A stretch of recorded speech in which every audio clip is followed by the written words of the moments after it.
Okay, I am finally back. Let's see.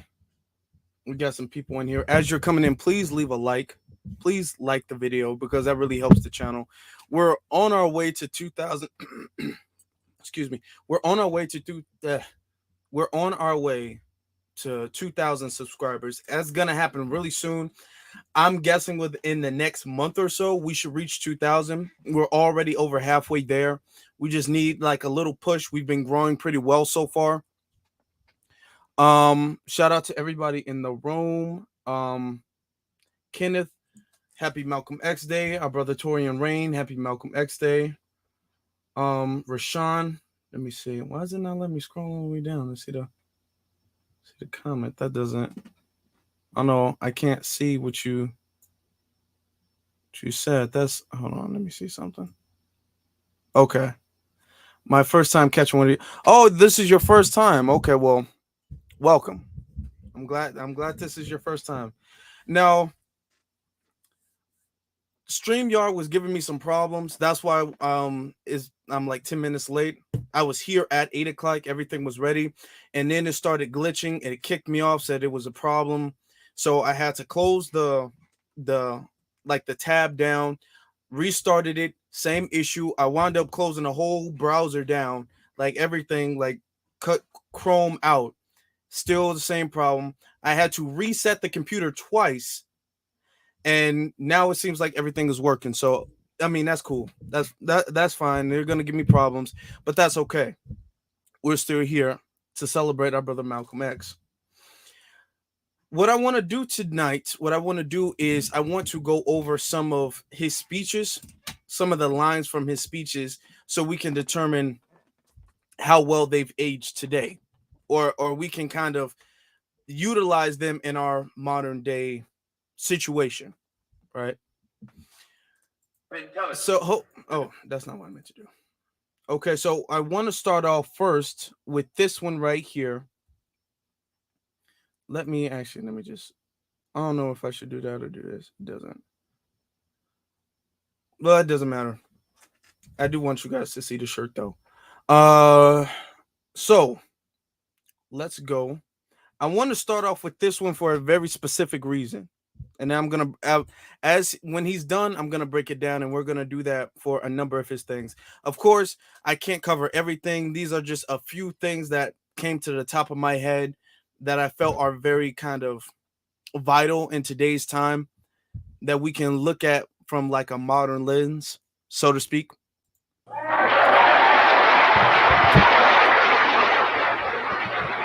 Oh, and B1 to everybody in the chat. Salute to every to the mods too. Our brother Torian Rain, our sister Nikki, our brother Nino. Salute to them. We have Beatzilla in the room. Shout out to Beatzilla. You guys go subscribe to Torian Rain and Beatzilla, and B1 to Samuel Logan.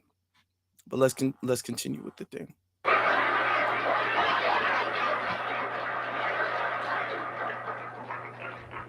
When black people who are being oppressed become impatient, they say that's emotional.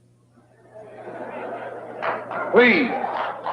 When black people who are being deprived of their citizenship, not only of their civil rights, but their human rights, become impatient, become fed up, don't want to wait any longer, then they say that's emotional.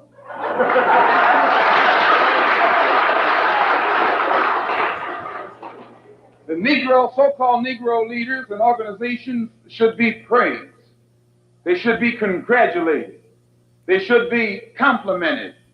Because now, I wanted to start that one off just so we can start off by what he's saying about black people being too emotional. If you guys remember on Twitter, hold on, actually, I meant to have this banner up. There we go. On Twitter, I had a Twitter space asking the question, are black people too emotional? And then we had some people saying that we shouldn't even be asking that question. But most of the people said that no, black people are not too emotional. And what we said multiple times in the space was, when black people get upset about being treated racist, when black people get upset about, discrimination, when we get upset about seeing black people being killed with impunity, when we get upset about being micromanaged by the dominant society, when we get upset about all of the things that we have to face specifically because we're black, we get told we're being emotional. They're very, very good at that.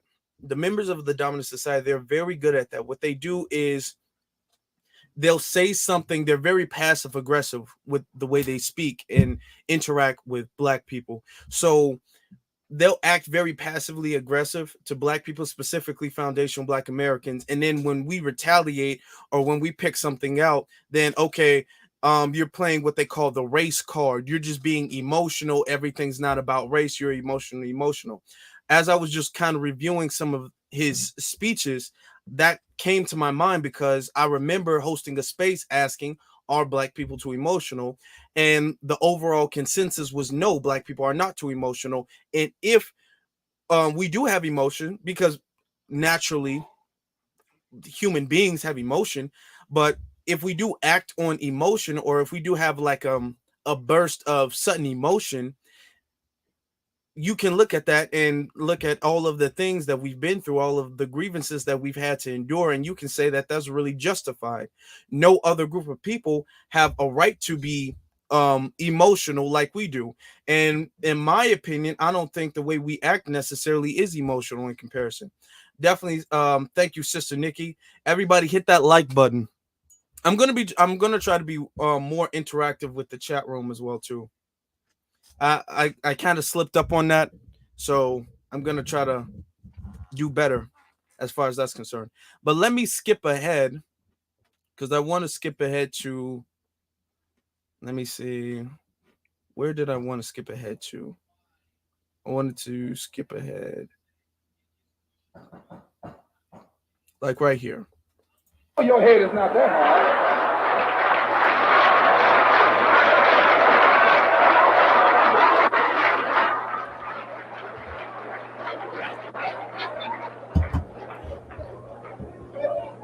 Who taught you, please? Who taught you to hate the texture of your hair? Who taught you to hate the color of your skin to such extent that you bleach to get like the white man? Who taught you to hate the shape of your nose and the shape of your lips? Who taught you to hate yourself from the top of your head to the soles of your feet? Who taught you to hate your own kind? Who taught you to hate the race that you belong to? So much so that you don't want to be around each other. No, before you come asking Mr. Muhammad, does he teach hate? You should ask yourself, who taught you to hate being what God gave you? Okay.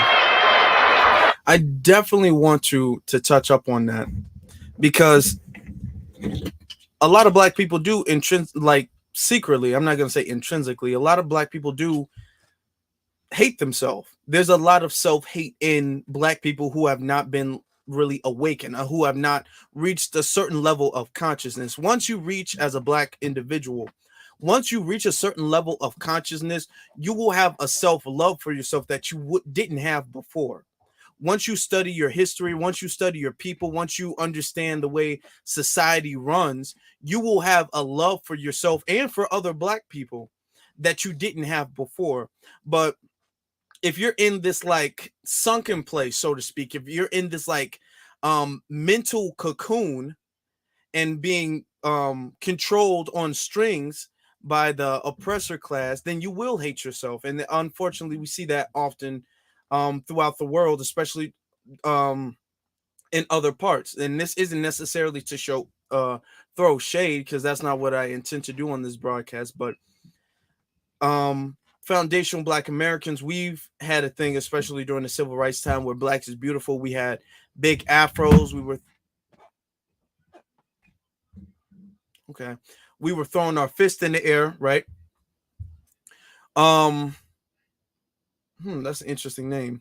So we've kind of been fighting against the self-hate that's been taught to us, because self-hate has always been taught that having dark skin is an ugly trait. Just dark skin alone is an ugly trait. What they call nappy hair, and nappy just really means coiled. If you go to the actual definition, it's not like a negative word, but it's been used in such negative connotation that you would think that nappy just means negative. So if somebody says you're a nappy headed person, that means you have bad hair. Or when somebody says good hair, that means their hair is closer to white hair. Their hair is less coiled than the typical black person's hair. Just using the word fair, just fair skinned people are always lighter skinned people, and this is just what people call it, fair skinned people, and then dark skinned people. He also goes on to say how everything in the dictionary about darkness and blackness is always negative. It's the dark cake is the devil cake is the dark cake, the chocolate cake, and then the angel cake is the white cake. So we have to understand this if we want to kind of break out of this sunken place that we're in. Because when we grow up, because we live in a global system of white supremacy, when we grow up and we watch cartoons and we watch commercials and we see like the shampoo commercials and they talk about luscious beautiful hair, and all of the people in the commercial are white. In the commercials where they like using the soap on their skin and they say this is how you get strong, healthy, beautiful skin, and everybody in the commercial is white. Subconsciously that can play on somebody to for you to think by osmosis that you being white is you being closer to greatness. You having a whiter appearance is you being closer to greatness. So we've had to work to kind of push back against that. And I'm glad to see, I wanted to show that to say, I'm glad to see that the kind of beauty standard necessarily is changed. It's not really the white girl with a blue eyes and blonde hair, and you know, that's not really the beauty standard. The Marilyn Monroe isn't really the beauty standard anymore. Now the beauty standard is different. Now I still do currently have issues with like the current day beauty standard in society today, but it's not a super heavy Eurocentric beauty standard. Now they want to switch it up to like this mixed, ambiguous ethnicity beauty standard, even though that's a problem too, but it's different. The beauty standard for decades and decades has always been Caucasian. Now it's not that anymore. Unfortunately, other places in the African diaspora, they're not as awakened collectively as Foundation Black Americans are collectively. You still have a lot of skin bleaching going on in other parts of Africa and other parts of the Caribbean. You still have people who are perming their hair. That's another thing I'm glad of too. When I grew up, I used to see black people, specifically young black women, perm their hair, and then that would damage their hair. They would like their edges would get damaged. They would flat iron their hair all the time. They would not want to wear their hair out unless it was flat ironed or unless it was straightened. And they thought every time they straightened their hair, it was just the most gorgeous thing in the world. Or every time they got a fresh perm, it was just the most gorgeous thing in the world. And that actually damaged their hair. So I'm glad to see that we're moving out of that. Unfortunately, it still does happen. I'm not going to say we're done with it, but we're moving out of that. So sometimes we do have to acknowledge where we were and how far we came. That was just a couple of things that I wanted to say from that one. And when they talk about, and I also wanted to bring this up too, because when they talk about colorism, the dominant society uses colorism and they kind of make it seem like black men are the perpetuators of colorism, and colorism wouldn't exist if we wasn't so colorist. If a black man likes a white girl or a light-skinned girl, he's colorist, and colorism doesn't exist if it wasn't for black men. Colorism exists in black men and in black women too.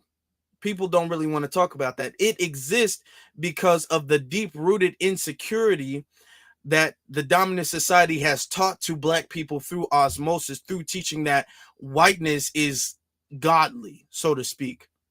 So when you talk about, oh, well, colorism, we have to understand not just black men face colorism or go through colorism. Black women oftentimes do that too, where black women feel insecure. You just feeling insecure about your skin tone, that's colorism. That's self-hate colorism. You know what I'm saying? So it's on both sides, which I'm saying that to say this is going to segue to, let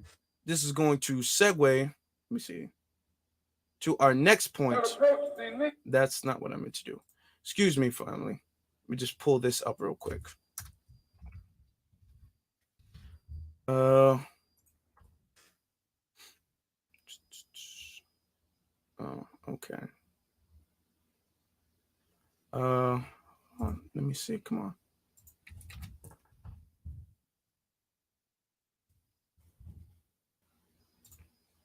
All right, here we go. I'm going to share my screen. I'm going to end this actually. Stop sharing my screen. And then I'm going to share my screen. Be one to everybody in the chat. If you guys can please leave a like, that really helps the channel. We're trying to get to 2,000. I'm pretty sure about like, if we really push by the end of June, I believe we definitely can get to 2,000.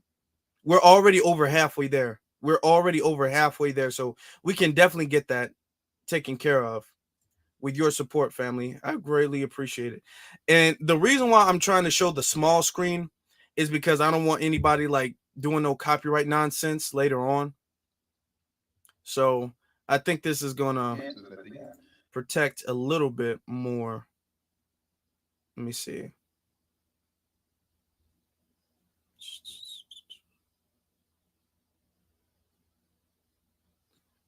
Where was it?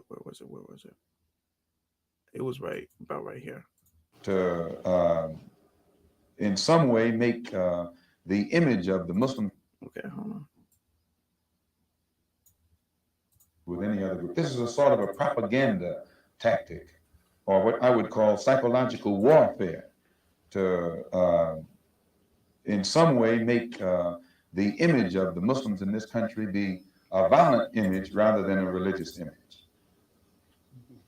Hold on, let me take it back just a little bit so you can hear. That's a little early.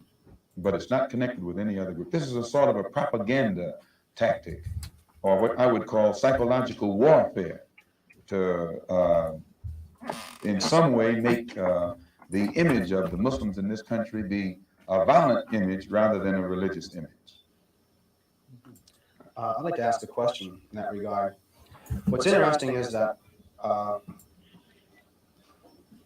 members of the Nation of Islam have not used violence even when Black Americans were attacked. Hold on. Let me take it back a little bit more. I guess I hold on. Groups that are set up in this country by whites. Okay, yeah, here we go. Of being violence is like accusing a man who is being lynched, who is being hung on a tree, simply because he struggles vigorously against his lyncher. The victim is accused of violence, but the lyncher is never accused of violence. And I only point this out because the various racist groups that are set up in this country by whites and who have actually practiced violence against blacks for 400 years are never associated or identified or made synonymous with the term violence. But whites speak of Muslims almost synonymously with violence. Whenever Muslims are mentioned by them, violence is brought up, but it's not connected with any other group. This is a sort of a propaganda tactic, or what I would call psychological warfare, to in some way make the image of the Muslims in this country be a violent image rather than a religious image. Okay. I'll just pause it right there. Even though Malcolm was talking about the Nation of Islam when he broke that down, that quote, what he said, aged so well, it can apply to Black people today. Well, pretty much everything he said can be applied to Black people today. But when he's talking about they're racist groups who go out there and actually commit violence, actually commit hate crimes against black people, they're never portrayed as violent. The dominant society is never portrayed as super violent. If we look at that today, we can see um anytime they bring up black on black crime, and every time I say black on black crime, I'm always going to do the air quotes. Anytime they bring up crime in the black community, they make it seem like this is some type of intrinsic thing within our community, that black people are just intrinsically violent within our community. It's the lack of fathers, they say. It's the single mothers, they say. It's the rap music, they say. It's the fact that we're lazy and we don't want to get a job. It's all of these reasons why black people are intrinsically just violent. We're just bad, violent people. Okay, but they don't have that same, hold on for a second, they don't have that same energy when it comes to white people. We can look at the Buffalo shooting, for example. A lot of people, and I've said this from the very beginning, he did not plan this by himself. He did not organize this by himself. Even in his manifesto, he was talking about how he got radicalized by things he heard online and information that he gathered online. Nobody's connecting those things together. But when it comes to like a gang in Chicago, everybody wants to connect things together. The media portrays a black person shooting another black person as this is indicative of how black people behave and how black people treat other black people. But when it's them, when it's a white people doing something, whether it's to other white people or if it's to black people, it's always a one-off thing, and then they try to sugarcoat it as much as possible. Now you're seeing images of this the what's his name, Peyton Gendron. You're seeing images of him like at Christmas pictures, Christmas photos, and pictures of him as a kid, and these innocent pictures. They do this a lot of the times. They do this when it comes to these white mass shooters. They'll find the most innocent picture of them. He'll be holding like a little puppy or something like that. He'll be taking Christmas pictures with his family, and then they'll post that up, and they'll have like something that says, oh, he had like a mental breakdown. He was always a troubled child that everybody ignored. They'll sugarcoat what the person did. Now, when black people get murdered by the police, then they get slandered. Remember Breonna Taylor? She was a completely innocent woman working at a hospital, hard working, trying to help society, right? When she got murdered, then you had the dominant society trying to make it seem like she was some type of drug kingpin, shipping drugs through the mail, and her ex-boyfriend, they slandered her. They tried to do that with Trayvon Martin, if you guys remember. They were talking about, well, let's ignore that George Zimmerman stalked him and murdered him. We did find traces of marijuana in his system. They always try to demonize the black person. Even if the black person is a victim, they demonize the black person. And when a white person has committed an act, a heinous act, it's always, oh, that person just snapped. Oh, they were innocent and pure their whole life. They were a saint their entire life. And then next thing you know, they just lost their minds and they snapped and they lost control. And this is not at all tied to anybody else. This is a complete one-off. He was a lone wolf. It's a lone wolf. Nobody could have seen this coming. And it's just so unfortunate. This has nothing to do with the way white people act in their society. This has nothing to do with anything. We'll probably never see another white person do this again. They always act like that. Okay? That's what he was talking about, the propaganda and the psychological warfare.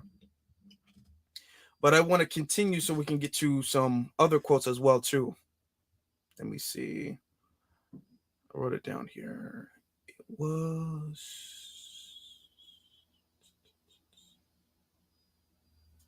about right here. Okay. Heart, and that we should also unite together and sweep out of office all of the black political puppets who are used by the white power structure to continue white supremacy in our communities. In that regard, would you include? Hold on, let me just take that back a little bit. Let me just take that back a little bit. And I want you guys to think of current day black politicians who this could apply to. Representatives, black representatives, politically, who have the rights and the best interests of the black people at heart. And that we should also unite together and sweep out of office all of the black political puppets who are used by the white power structure to continue white supremacy in our communities. I can think of a lot of people that applies to. I can think of a lot of people that applies to. The first thought in my mind is Jim Clyburn. Jim Clyburn is the first person in my mind who that applies to. But that could apply to everybody in the Congressional Black Caucus as well. But let's continue because let me see at what point. He makes another point. You include Congressman Dawson, for example, from Chicago, and some of the people who represent him on the Chicago City Council. In what regard? In the area of acting as a puppet. I don't know what Mr. Muhammad's opinion is of Congressman Dawson. They both live right there in the city of Chicago together. I don't know what his opinion is of Congressman Dawson. I'm suspicious of any Negro, be he politician, be he clergyman, or civic leader who is constantly patted on the back by whites. I have a tendency to lean toward the Negro politician who is constantly condemned by the white power structure. This is my thought pattern. I'm giving you an insight of it. Okay. Did you hear that? Okay. He said he has a tendency to lean away from black politician, black representative, black activist, or whatever. He didn't say black activist, but this can apply to black activists as well, who gets constantly praised by the dominant society, who's constantly gotten a pat on the back by white people, specifically, and we try to modernize this, specifically white liberals. If you guys remember Black Lives Matter, the founders of Black Lives Matter, remember Tamika Mallory, remember them? They were on magazines, they were in Cadillac commercials, they were getting such praise. Oh my God, look how well they are. We can look at what's his name? Not Elijah Cummings. We can look at Elijah Cummings too. We can look at I cannot believe I forgot his name. John Lewis. We can look at John Lewis. Remember how the white media treated John Lewis after he passed away? Like he was some type of icon. They always treat you like an icon if you're not doing anything for black people. If you're a black person who's not doing anything for black people, then they'll treat you like some type of icon. They did that with Dr. King after they transformed his image, after they made him seem like somebody he really wasn't. They whitewashed him, and then they made him an icon. So they can weaponize him against us. That's what they did. Okay. So, for instance, with John Lewis, if we can apply this today with John Lewis, when they were talking about, oh, John Lewis, he was so brave, he was so heroic, he's such an icon, he's such a role model. They're making documentaries off of John Lewis. If you are a black person who's fighting for the liberation of black people, who's fighting for the black empowerment, the dominant society is not going to co-sign you. They are not going to promote you. They're not going to boost you up. They're not going to sing your praises, even after you pass away. Even after Malcolm X passed away, they weren't really saying anything about Malcolm X. It was in even today, to be honest, the dominant society doesn't really sing Malcolm X's praises like that. Today is Malcolm X's birthday. He was born today. You don't really see the dominant society talking about happy birthday, Malcolm X. They're not doing that. They don't really praise Malcolm X. It's only really black society that keeps Malcolm X relevant, which is fine because he's our icon and that's our responsibility to do. But the dominant society doesn't do that because they can't switch him up like they could Dr. King, unfortunately. And even though they did that with Dr. King, they only nitpick a few things that he said about integration and nonviolence, and that's it. And they only really bring him up around his birthday or around the time when black people are trying to turn up for injustice in the streets. Okay. So they don't really sing the praises of any black person who goes against their agenda. A black person who goes with their agenda, like Joe Lewis he didn't have anything to say in defense of black people, like Barack Obama, like them. They'll sing their praises all the time, all the time. Oh my God, they were so heroic. Like Kamala Harris, like Ketanji Brown Jackson, people who have done things against black people.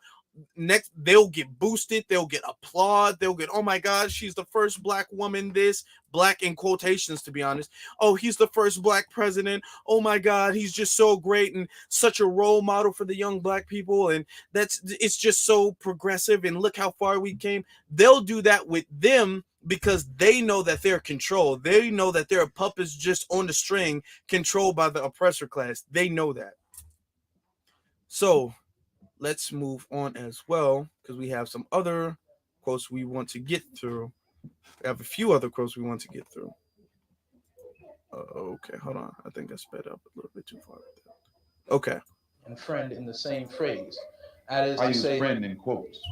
I say, in other words, if a black man cannot have a white man as a friend. He may have a white man who's friendly, but being friendly and being a friend, I think, are two different things. I think there are many whites who act friendly toward Negroes. A fox acts friendly toward the lamb. And usually the fox is the one who ends up with the lamb chop on his plate. The wolf doesn't act friendly, and therefore the wolf has more difficulty in getting the lamb chop in his plate. I'd like to point out, though, And that I say that because it is usually if you study the structure of the Negro community, economically, politically, civically, psychologically, and otherwise, it's controlled by the white liberal, who usually poses as the friend of the Negro, who actually differs from the white conservative in the same way that the fox differs from the wolf. Their appetite is the same. Their motives are the same. It's only their mannerisms and methods that differ. Okay. That's a very important clip.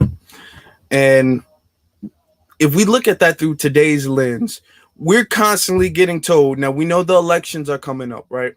We're constantly getting told we have to vote for the lesser of two evils, the lesser of two evils. If we use this analogy, would you pick, if you were a lamb, right? In that analogy, if you were a lamb, would you pick to go with the fox instead of the wolf because you feel like the wolf is the lesser of two evils in comparison to the fox? Would you do that? No, you wouldn't do that because you know for a fact that they both want the same thing. The lamb wants the fox wants to eat the lamb just as badly as the wolf wants to. The fox just doesn't give that appearance that they're as vicious as the wolf. The fox acts friendlier than the wolf. The wolf doesn't pretend. The wolf doesn't hide the fact that the wolf is coming to eat you. The fox will hide the fact that the fox is coming to eat you.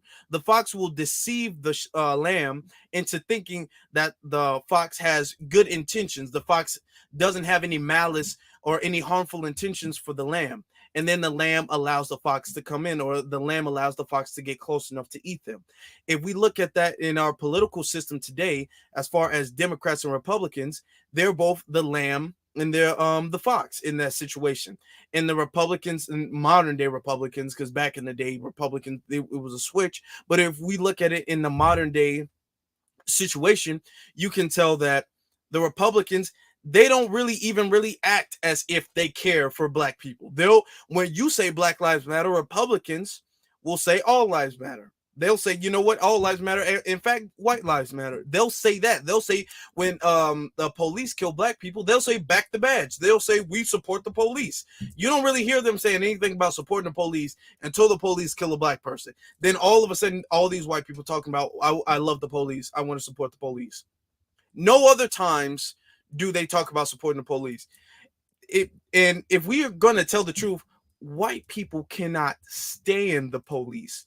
White people kill the police more than black people do. Don't let nobody tell you different. The number one cop killers are white people, specifically white men. They can't stand the police.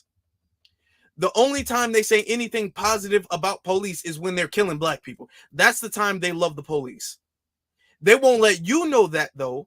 They won't let you know that because as much as they hate them, they both have a common enemy, and that is black people. So when they kill black people, then, oh my God, back the badge. Police have such a dangerous job, and we have to support them. We have to send them more money, and niggas would just pull their pants up and stop being disrespectful to police. That's the only time you hear them talk about supporting the police. Okay? But they don't act like, when I say the Republicans don't act as if they care. The Democrats will. The Democrats will be all like, oh my God, Black Lives Matter, and we support you, and we want to end this racism. But they're like the fox. They're like the fox. In this analogy, we're like the lamb. They have just as bad intentions for black people as the wolf does, which is why you see black people live in such a poor state in all democratic cities, democratically ran cities. Most of the major cities are democratically ran, and black people are the poorest people in those cities all of the time. Most of the police killings are done in these democratic cities. Most of the poverty is done in these democratic cities, and they don't do anything. We have Democrats in the government right now, and you got Joe Biden out in Buffalo giving the kids hugs, giving the victims' families hugs, only for a photo op. He's not giving them hugs off camera. He's doing it on camera for a photo op. So when he runs again, he can talk about, well, I went out there and I showed my support, and we prayed together, and we had a cup of coffee, and that's what he's gonna say. But when it came to Ukraine, he's debating on trying to sign a $40 billion bill on top of the billions he had already sent to Ukraine. He's already been sending billions and billions and billions of dollars to Ukraine, and Ukraine's not even an ally in America. And Ukraine is not a part of NATO whatsoever. But Joe Biden is breaking the bank to send money to Ukraine. As Americans are going through crisis all around the world, people are debating if we're going to go back into another recession. And Joe Biden's fixated on saving a bunch of Nazis in Ukraine. And black people are talking about reparations. And every time we say reparations, we get told, oh, well, the country, how could the country even withstand reparations? That would destroy the economy. That would destroy the economy. The Democrats are like squeezing the life slowly. The Republicans are just making it more known. They're the ones who are stabbing you in your chest through the front. They're stabbing you in the front, and you can see it coming. And the Democrats, they're stabbing you in the back, so you can't really see it coming. You're both being killed by them. They're both like sucking and strangling the life out of you. That's their agenda. If we can do a favor, family, if we can share this broadcast too, because they've been doing a lot to kind of shadow ban me. They've been doing a whole lot to shadow ban me. It's not really going to work, though. It's not really going to work. But if we can, everybody in here who has not left a like, can you please do so? I appreciate everybody who has left a like as well, too. So can we please get that done, family? Please like and share. And turn on your notifications. Thank you very much. Thank you very much to our moderator, Nikki the God. Thank you, Tia. Be one to everybody in the chat room as well, too. Okay. Now let's move on to the next point.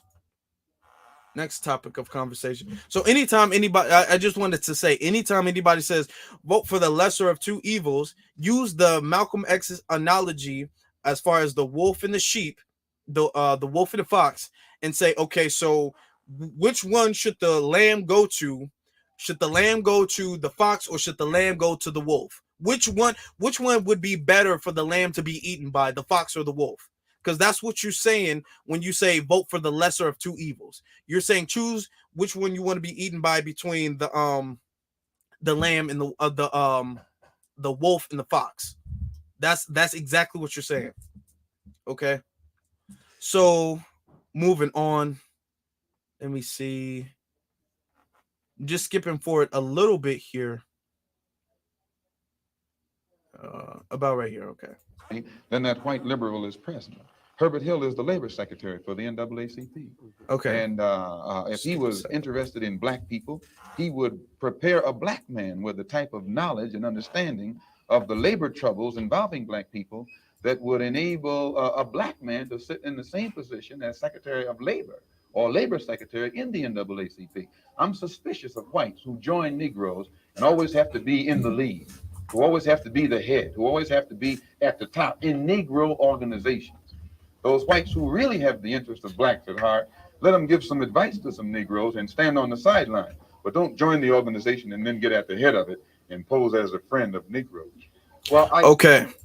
And I say that to say, right? I say that to say, you have somebody needs to send that part to Sean King because he acts like he's a black person. White people will get into the organizations and then they get into them saying that, oh, I just want to help, I just want to be a good person, and I just want to see the advancement of black people and everybody. And then next thing you know, they start running it. Next thing you know, they start calling the shots. That's exactly what Malcolm was referring to when they get in, and then next thing you know, they're at the lead. Next thing you know, they're calling the shots. Okay. We have white people who come in and they donate, they act like they're good in the beginning, right? And that happens a lot in Twitter spaces, and I specifically allow that to happen in Twitter spaces just to show that they always talk good in the beginning. They always come in talking, hey, I recognize my white privilege and I recognize white supremacy, and that's wrong, and everybody should be treated equally, and white people need to do better with trying to get rid of racism. They always talk really good in the beginning. They always talk like that. And then next thing you know, they try to pivot the conversation because they believe that white people should be running white people should be running everything. That there should not be a non-white person governing white people. Non-white people shouldn't govern white people. They have a white, even the quote unquote liberals, they have a white savior complex. They don't know how to play their role. They want to be out. They want to be at the face of the organization. They want to be out there being the face of the movement, being the face of the organization, the magazines and all that stuff. So somebody just needs to send that to Sean King. And I really feel like that white man, because he is a white man, I feel like that white man needs to know his place. Okay, he's been finessing people for too long. And people act like, well, Sean King has done good work. Sean King has done good work. If you're a white person and you just want to do good work, then you will just do good work. You're not going to be out there stepping out of your lane, trying to become like the forefront of the movement, like the leader of a movement that isn't about you. You shouldn't do that. If you are and actually this goes for non-black people in general. If you're a non-black person, you need to stay in your lane. That means you need to support what we tell you to support. You need to do what you're supposed to do. You don't get to come in and say, oh, white supremacy is bad, I have white privilege and everything, and then try to turn the conversation and then try to lead the conversation in another direction. And that's what they do all of the time. You start talking black, and then next thing you know, they're people of colorizing the situation. Then it's black and brown. Okay. So let's get to another aspect, because there's a couple other things that I wanted to discuss as well too. Hold on, let me see. Where's this at?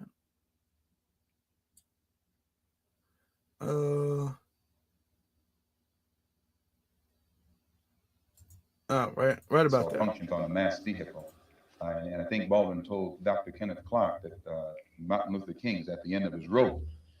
Now, concerning the poll taken by Newsweek magazine, I think you said that this was the leaders who said that, who went with King and against Mr. Muhammad, around 90%.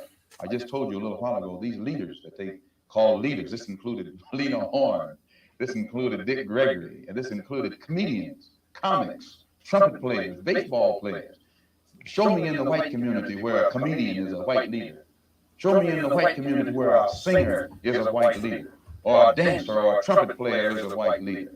These aren't leaders. These are puppets and clowns that have been set up over the white community and over the black community by the white community and have been made celebrities and usually say exactly what they know that the white man wants to hear. And it is an honor, actually, that they endorsed Dr. Martin Luther King and were against the Honorable Elijah Muhammad. That's right. Okay, so to break that down, we see this a lot in modern day times. Okay, where you have celebrities who are acting as if they're activists, but they're peddling the same agenda, the same white supremacist agenda. They're peddling the same thing. How every time it's election time, you have all of these black celebrities, all of these black athletes coming out talking about, well, we got to vote or die, vote or die. This is the most important election we will ever see. The history of America has all come down to this one single moment, and this is the most important election. And if you don't vote for the Democrats, we're all going to die, because the second a Republican gets in there, he's going to press a bomb and it's going to destroy the earth. That's what they always say. That they say that every time. They act like they're activists, but their activism is controlled by the dominant society. Their activism, they go out there and they advocate for things that the dominant society, specifically the white liberals, remember he called them out, specifically the white liberals, want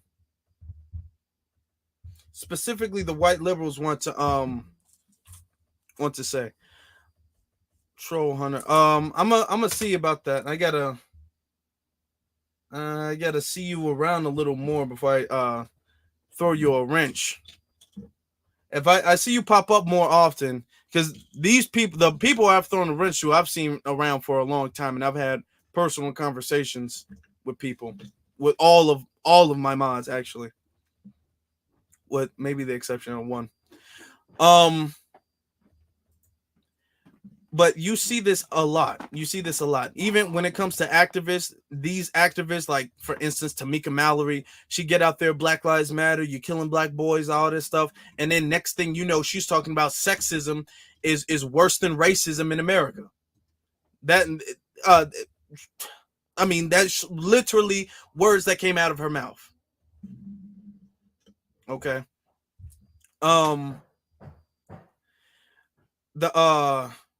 Celebrities, I think his name was P. Diddy. I think he changed his name to Love or some ridiculous like that, right? Those celebrities, they came every time it's election time, it's always vote or die, vote or die. We got to do this. They're always peddling the same agenda of the liberals, of the white liberals. They're always doing that. These are set up. They're not activists. They're not activists, because real activists are from the soil and they speak on behalf of the people. They don't get their talking points from the dominant society. If you notice too, earlier in the interview, when he was talking to Malcolm X, he says he gravitates to people who get big pushback, or he will gravitate to the black person who gets more pushback than a black person who doesn't get pushback. So when you see a black person just pop up out of nowhere, just completely out of nowhere, and then next thing you know, they're the biggest thing ever. Next thing you know, they're on magazines and they're trending on Twitter and they're trending on Instagram, and everybody wants to do an interview with them, and they're getting all of this support and all of these followers. Nobody knows where this person has came from. Nobody knows what this person is about. and this person just blows up and acts like they're the biggest activist the world has ever met before. These are people who have been planted in positions to be activists, to lead black people in the direction against what's best for black empowerment. Okay. Let me see. I was surprised you let me see. Hold on. Gloria says, I was surprised to see Erica Alexander say she was happy for black women choosing who is married to Mazan. Really? Yeah. She's happy for swirling. She supports swirling. See, that's what I'm saying. They never really stay B1. If they were never really B1 to begin with, to be honest. They were never really B1 to begin with. And they always, when they get to that level, they always have a pivot. Okay. Kenneth, our brother Kenneth says, Common, Common, he acts like an activist. I remember Common, he was really big on that Stop Asian Hate thing, really big on the Stop Asian Hate thing. It's interesting because I don't really see Common making a lot of noise about the Buffalo shooting where 10 black people were gunned down by a white supremacist. I don't really see Common making as much noise as he did when it came to Asians. Common, LeBron James talking about vote or die, vote. P. Diddy's on the same thing. Pharrell Williams are the Democrats' black pawns and puppets. Exactly.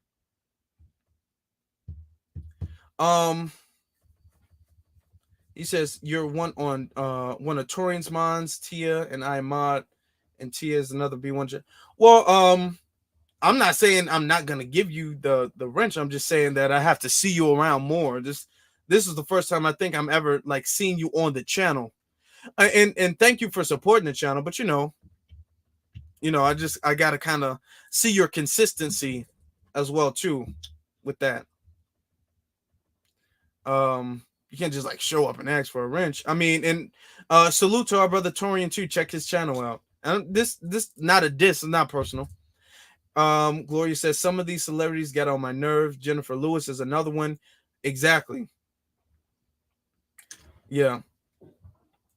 Sun Kiss says, how can you trust them? PC knowing how they roll. Exactly. They all know that. All of the politicians, they all have like a kryptonite under their sleeve. So they're puppets. All of them are puppets, with very, very few exceptions, really. Politically and even in activism, they're all puppets. They're all ran by the dominant society.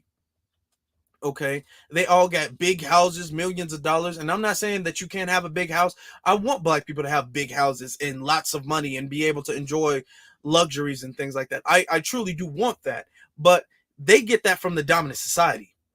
They get that from the oppressor class, and because they get that from them, that means that we can't trust them, because whatever they tell them to do, however they tell them to move, the dominant society, they're going to move that way.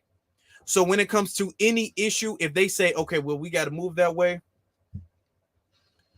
we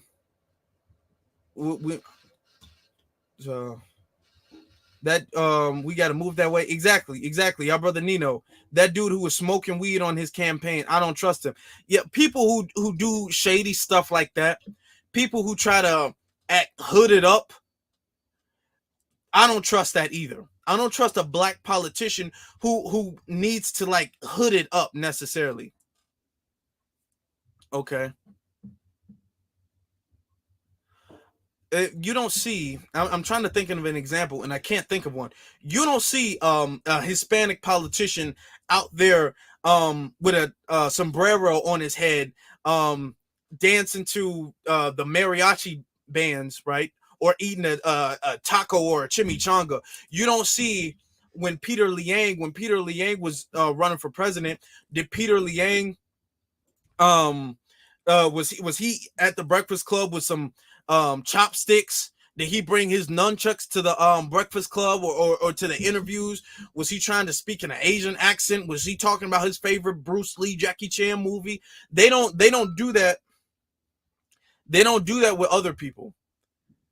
These other groups of people, they don't have to ethnic themselves up when it comes to other people. So I really have it rubs me the wrong way when I see a black people who comes out there, yo, black people, I was just smoking a blunt, now, got a 40 in my trunk, I got my Jordans on, you know what I'm saying? I'm about to go listen to some Tupac and Snoop Dogg, Kamala Harris, and yeah, so y'all should vote for me, you feel me? You know what I'm saying? Word up, feel me? Like, no, I don't like when politicians talk about how they carry hot sauce everywhere. First off, the average black person doesn't just carry bottles of hot sauce. That's just a stereotype, if any. Okay, the average black person does. My mother was a purse person. Okay, when I was younger, she used to have big purses. Okay. Never, and some women have small purses, some women have like medium size. She would have like the bigger purses that hold a lot of stuff, right? Not one time has she ever just randomly held a bottle of hot sauce in her purse. Never have I seen any of my family members just carry, any of my women in my family have just bottles of hot sauce in their purse. I've never seen that. Okay. Hold on, let me see something.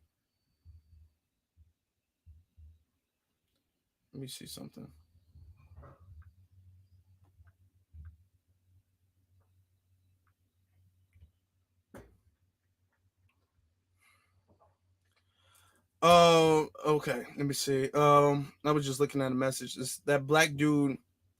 Okay. He's talking about the black dude. Our brother Nito was talking about the black dude who like unionized Amazon is another one too. Remember what I told you. Anytime the dominant society isn't really condemning a black person, then especially if they're promoting it, because either they'll condemn you or they act like you don't exist. Those are the two strategies. They either condemn you and say, oh my God, this person is bad, this person is racist, this person's this or this, or they'll completely ignore you and try to act like you're not relevant, try to act like you don't exist. But when you see the dominant society giving applause to a black person, you kind of have to know that black person is not B1. The dominant society will never give applause to a black person who's black first. Never, under any circumstances, they won't. At best, they'll ignore you and act like you don't exist. Okay. And then after the unionization of the Amazon, then after the unionization of the Amazon, then he was saying some other things too. Okay. Edified. He says he's being edified by my content. I figure Don, why don't you just leave me a message and we can talk about it. You made some really good points yesterday. Yeah. Oh, thank you. Yesterday, what points did I make yesterday? Nito is on it again. Look at the way they're ignoring Marcel. Marcel is making a lot of progress considering the fact that he's not really getting a lot of mainstream support. He's making a lot of progress, actually. And they're completely ignoring it. Like I said, they have two strategies. Either they condemn you or they act like you don't exist. If it wasn't for grassroots, let the dominant society tell you Marcel is not a person. He does not exist. Marcel Dixon does not exist whatsoever. Okay, let them tell you that. Okay, I want to get to, let me see, another thing as well too. So let me exit that out and stop sharing the screen because I want another clip to be shared. Son, because you made a great point too. If we ever did carry hot sauce, we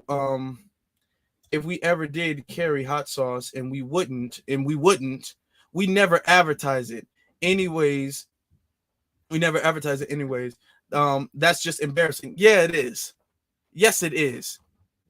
That's such a stick. First off, that was really offensive what she did. She thought she was, I guess, trying to hood it up and all that stuff.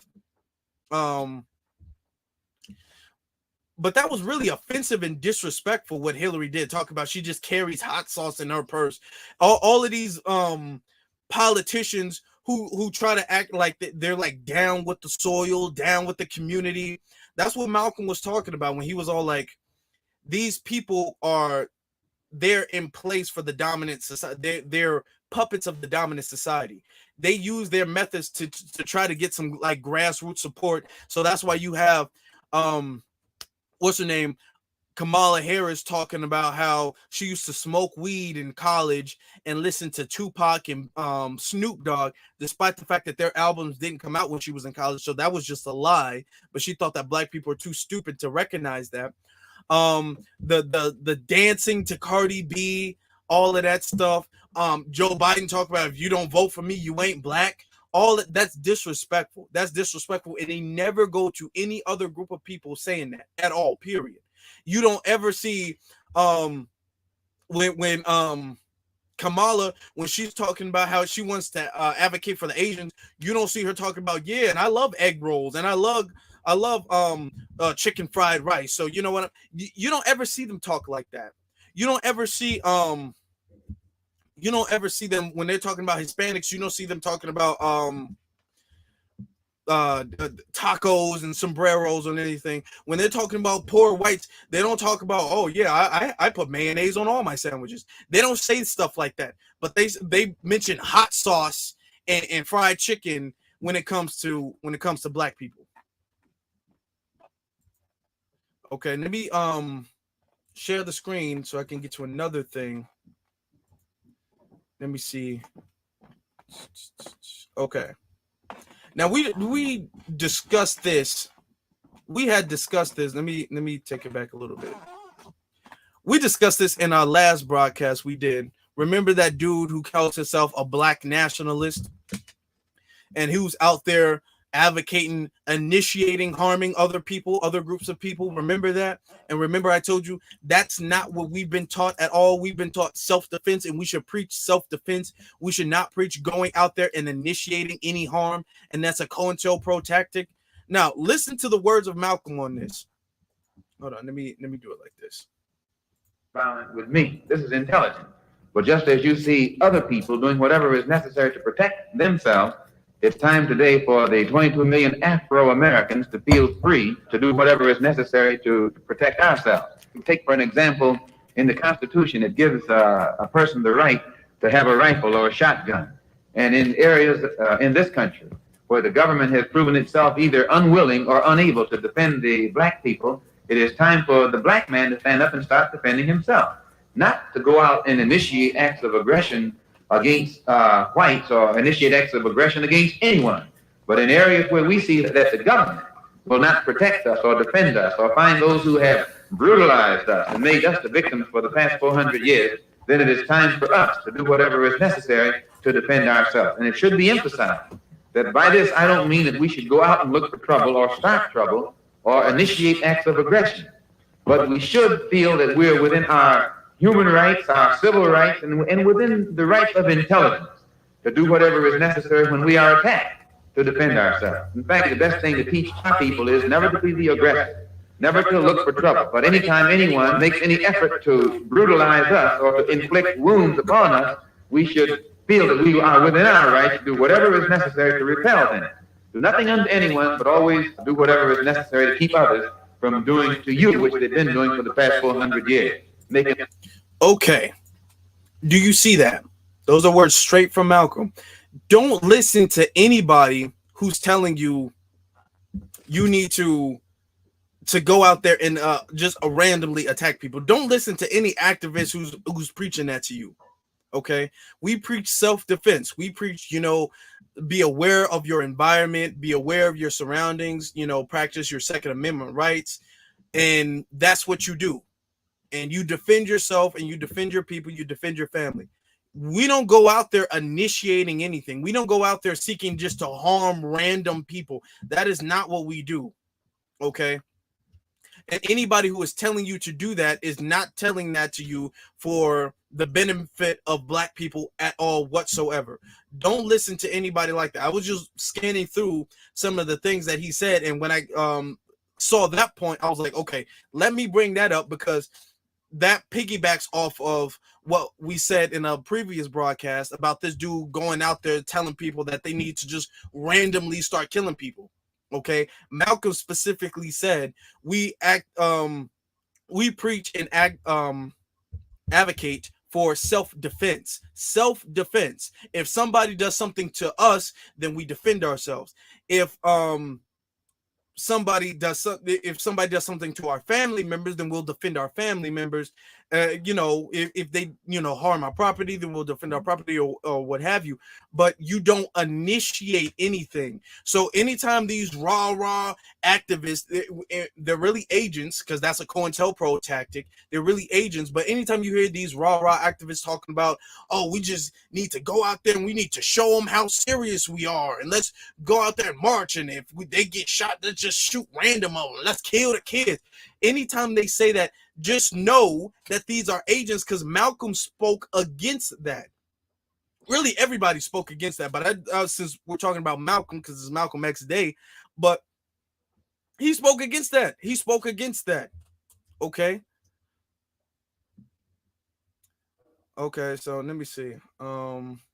Thank you, everybody. Leave a like. Leave a like, please. Leave a like. And share this video if you have not done so, and subscribe if you have not done so as well too. Angelica says, thanks for the warning, Afro Elite. I dig that guy. I dig that guy up in the on the bird specifically to make sure I blocked him. Yeah, you guys need to block, and the dude is talking about killing me. So I'm not saying that I'm so special, but you need to report him, because this dude is saying he wants to kill everybody who disagrees with him. So his page actually needs to be reported. And it's crazy that Twitter has not taken his page down already after he's made those egregious spaces. Okay. Let me see.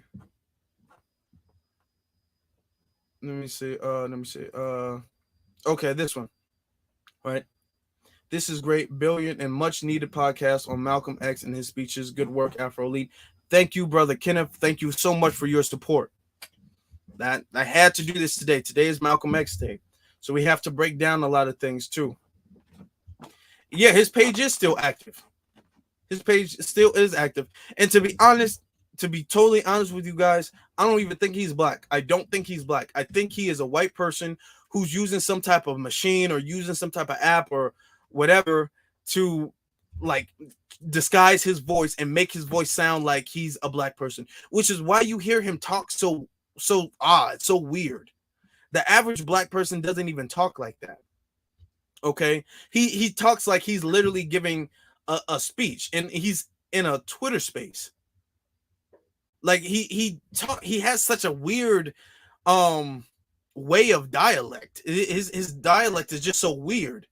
It's almost as if he's not a black person, so he has to speak so animated, so it kind of goes along with the lie that he's a black person. He's some black nationalist that you've never heard of before. You never heard of this guy ever before. And what did Malcolm was talking about? Now, these people that, just pop up, and next thing you know, they want to be ahead of the movement. This dude just popped up out of nowhere. Nobody knew who he was 2 years ago.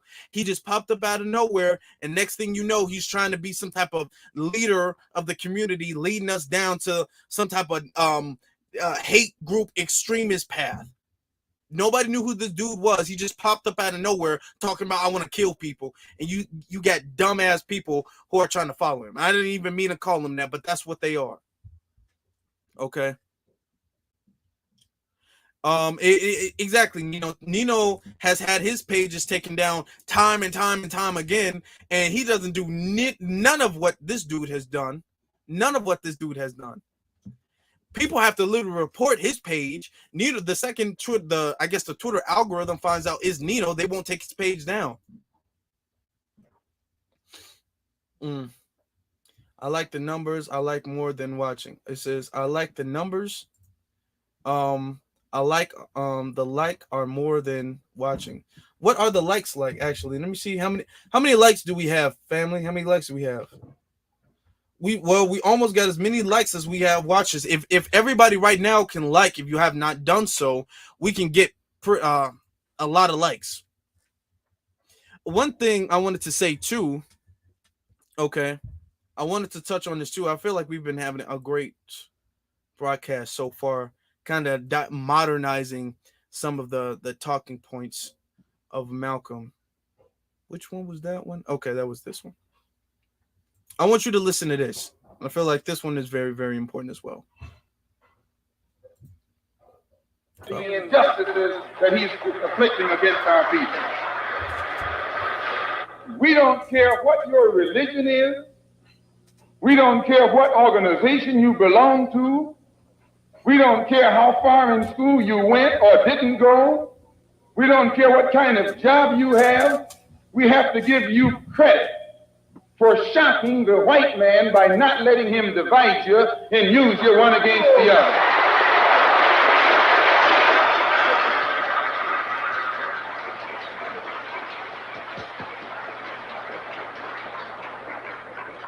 In the past, the greatest weapon the white man has had has been his ability to divide and conquer.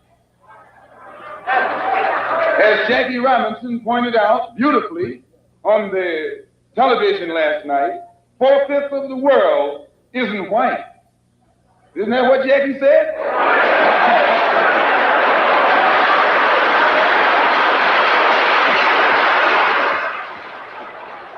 And if 4/5 of the world is dark, how is it possible for 1/5 to rule, oppress, exploit, dominate, and brutalize the 4/5 who are in the majority? How do they do it? Divide and conquer.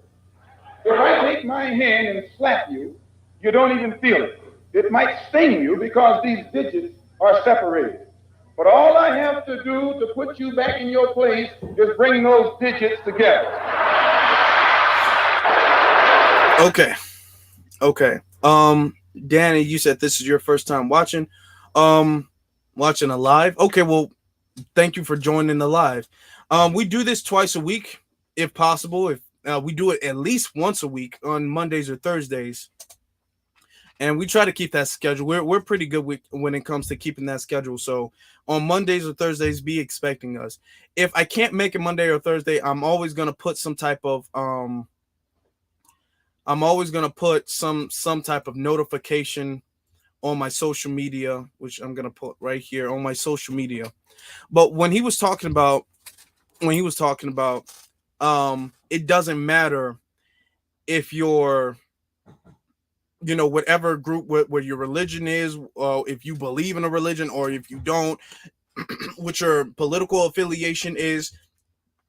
What Malcolm was talking about is a black first mentality. Okay, he didn't use the words black first, but that's what he was preaching. He was preaching all of these things, these like intersectional things that you feel like should divide you and segregate you in comparison to other black people. They shouldn't. Okay, because that is a tactic of the dominant society to divide black people among different like subclasses. So you got, I'm a black man and black women are over here, and then you got black people, and then black gays are over here, and then you got black people, and then black old people over here, and then black this is over here, and black that is over here. But the common denominator of all of those things are you're black, and that should be the stance that you're fighting for. That should be the thing that unites you together, is your blackness, being black first before these little intersectional subgroups, these, as our brother Needham would say, these hyphens would come at you, and they the dominant society promotes hyphens to segregate different black people, and that's their strategy to conquer. There are more black people in the world than white people. And that's increasing every single day, which is one of the motivations of the Buffalo shooter. If you know about the Great Replacement theory, right? But they do this across the world. That's why we don't have a global B1 agenda or a global B1 mentality among most of the African diaspora, right? You get Africans who want to be okay, they want to segregate themselves off of the hyphen that I'm African first, I'm Caribbean first, I'm Nigerian first, I'm Jamaican first, I'm Haitian first, I'm South African first, I'm this first, I'm that first. Then over here you got, well, I'm a black woman first, I'm a gay black man first, I'm a trans first, I'm a Democrat first, I'm a Republican first. All of these things, except the common thing. The common thing is your blackness. They want you, the dominant society wants you to segregate yourself. They want you to separate from other black people because it's easier to control you. It's easier to target you because you don't have the support of another black person, because you decided to let your hyphens come in the way and you decided to make that more important than your own blackness. So that's what Malcolm was talking about right there. He didn't necessarily say black first, you know what I'm saying? But that's the mentality he was speaking on.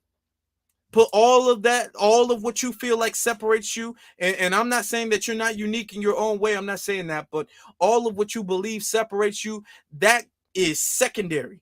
Because we're in a anti-black war, and they're using the fact that you're going to allow your hyphens to separate you. They're using that as a weapon against you. You think that for whatever reason, they brainwash you to think that for whatever reason that makes you more powerful, when it really doesn't. It weakens you, it separates you, and it cuts off any support that you would have from the rest of the group. You know what I'm saying? How many stories do we have to listen to with these divestors who were dissing black men and all that stuff? Well, black men ain't this, I need a white man, wound up they got beat on by their white boyfriend, and then nobody wants to come to save them because they wanted to separate themselves. They chose to separate themselves. Remember the Nigerian brother, rest in peace to him. Unfortunately, what happened to him, but that's the bed he made. He reaped it, so he sold it.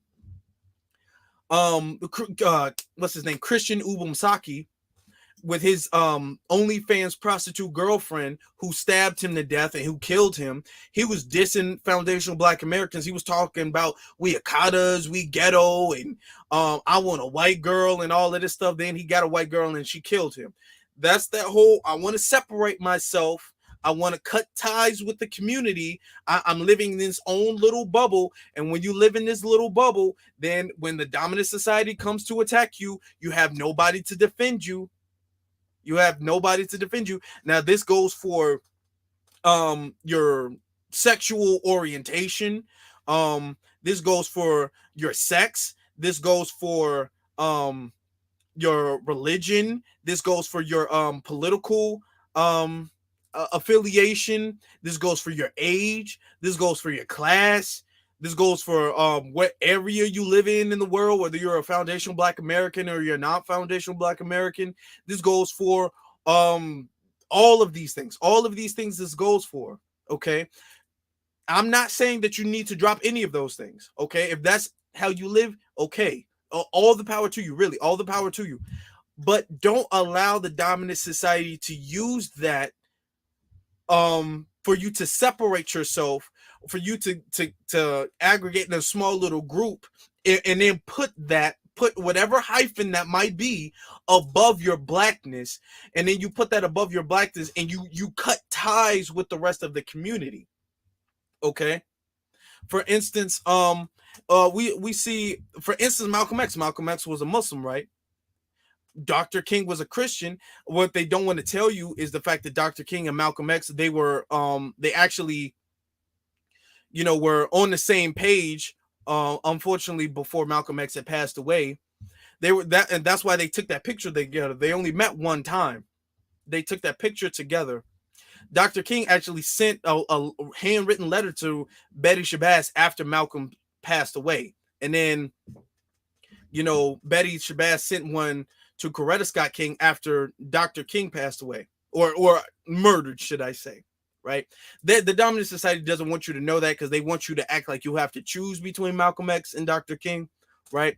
But you had a Muslim who was about black empowerment, and you had a Christian who was about black empowerment. And they was all like, okay, well, we can keep our religious beliefs. I'm not going to believe what you believe religiously, and that's okay. But we're moving the needle forward for black empowerment in general. You know what I'm saying? I'm not going to say I'm only going to work with black Muslims. I'm only going to work with black Christians. And that's the separation that the dominant society wants you to have. Malcolm, before he passed away, he was talking about, I want to build a black mosque for black Muslims to come in, and then I'm going to build a separate building, and it's not really going to be a religious building, it's just going to be a building, and all black people can come in, and that can be like a universal thing for black empowerment. You know what I'm saying? Because I don't want to push anybody away, or I don't want to like kind of scare anybody off if you feel like, well, you know, I do want to be about black empowerment, but I'm not, you know, following this religion, so I guess I can't go, you know. So he wanted to, and he talked about this too. He wanted to create two separate buildings, two separate infrastructures, right? So black people can come in and whether they were a black Muslim or not. And then he made a separate space for black Muslims because religion was important to him. So this goes out to the people, to the black people who are religious. You don't have to abandon your religion to be black first. You know what I'm saying? But the thing is, when we say black first, just like how Malcolm explained, don't let whatever religion that you're a part of segregate you away from blackness and black empowerment. Because what happens too often is these people who allow that to happen, they only like operate around, and they refuse to make any sort of arrangements. They refuse to do anything outside of their group. And they kind of segregate themselves off to that one group entirely. You can do it for religious purposes when you go to pray, when you go to have your religious celebrations and whatnot. That's fine. That's fine. But when it comes to black empowerment, you can't be all like, well, I'm only going to go to that march if it's only black Muslims. I'm only going to go to that march if it's only black Christians or only black Israelites, or if it's only black, you know, whatever the case may be, whatever you might be. You know what I'm saying? When it comes to black empowerment, if you're in a war, you're going to be standing next to somebody who doesn't believe in the same faith that you believe in, but you have to have that person's back just as much as you would if the person did have the same faith as you. Okay. In the army, you have many different people who have different beliefs in the army. You have Christians, atheists, all these people in the army, but when it comes down for the shooting, they're not going to be like, I'm only going to have your back if I saw you with a cross around your neck. You can't do that if you're in a war, and we're in an anti-black war. So when it's time to pray and it's time for your religion and everything, okay, well, whatever you believe, then that's great for you to believe that. You know what I'm saying? But when you're on a battlefield, then you're going to have to realize that anybody who has your back, whether they believe in that religion or not, this is a war. So, you know, you got to put your blackness first in this regard, because this is what's going to protect you and to protect your group. You know, so that's what he was talking about. Exactly. Yeah, you really can't do that. You can't you can't segregate yourself off of, and this doesn't just, I'm just bringing up religion because Malcolm was a religious man, but this doesn't just go for, and Dr. King too, but this doesn't just go for religion as well. This goes for you know, whether you're a male or a female, whether you're old or young, whether you're rich or poor, whether you're famous or you're not famous, whether you're from America, me being an FBA, or whether you're not from America, you know, being non-FBA, all of that stuff, all of these little intersectional hyphens and whatever, that's cute or whatever, but you need to realize the dominant society is going to look straight past that. Malcolm used to talk about that.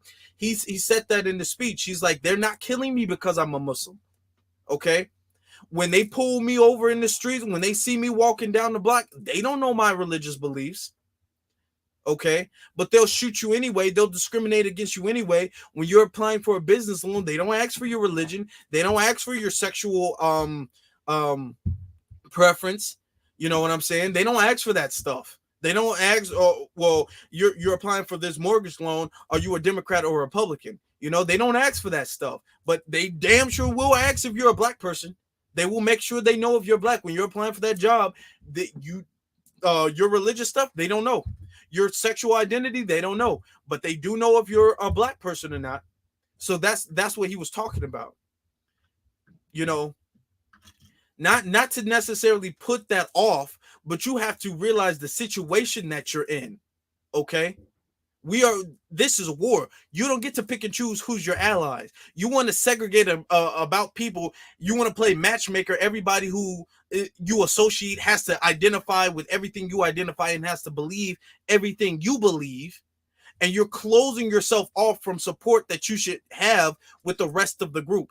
And unfortunately, these hyphenated Negroes do that all the time, and they wind up being the first ones to get capped by a police officer or by some OnlyFans girlfriend, some damn white prostitute with fake titties.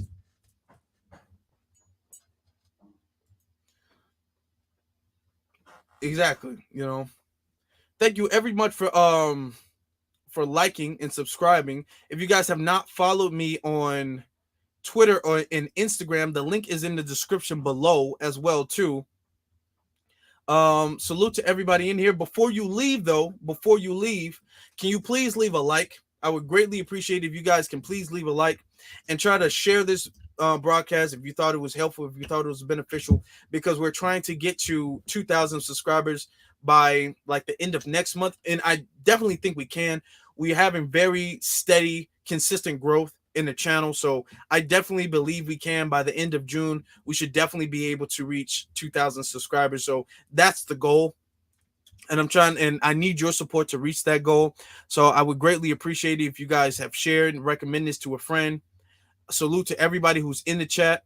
All of the comments help too. Leave a comment on what you think about Malcolm X there, what you think about some of his famous quotes. You know, you can in the comment section below, you can leave a comment about what, like, his favorite quote, one of your favorite quotes from him, or something like that. Because the comments help the channel too. Salute to everybody in here. I appreciate everybody for supporting. I will catch you guys next week. I appreciate that. Salute to the mods. Special salute to the mods. And I will see you all soon. Happy Malcolm X Day, family.